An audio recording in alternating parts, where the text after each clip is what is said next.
שלום לכולם. למחול, לסלוח, זה דבר חשוב מאוד, וכולנו יודעים את המעלות הגדולות, ושכולם יוצאים מובכים בזה. אבל חשוב לי להדגיש שמחילה היא לא רק לאנשים זרים, היא הרבה פעמים, ואולי אפילו בראש ובראשונה, בתוך הבית שלנו. בעל מוחל לאשתו, ואישה מוחלת לבעלה. הרבה פעמים, דווקא כלפי אנשים האהובים עלינו, הקרובים לנו מאוד, דווקא בהם אנחנו פוגעים. דווקא להם יש איזה קפדה, יש איזה כעס, יש היעלבות. ולכן חשוב למחול, במיוחד לקרובים. איש מוחל לאשתו, אישה מוחלת לבעלה. ואדם יעשה לעצמו מנהג טוב. כל הזמן, כל יום, בסוף יום, הוא מוחל לאשתו, האישה מוחלת לבעלה, מנקים את הלב, מנקים את הכל.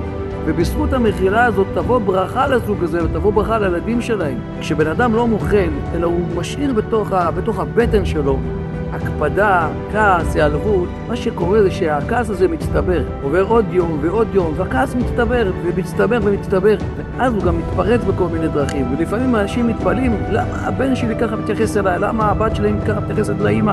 והרבה פעמים, זה מדוגמה אישית, היא רואה איך האמא מתייחסת לבעל, או הבעל מתייחס לאישה, ואז הילדים לומדים איך להתנהג.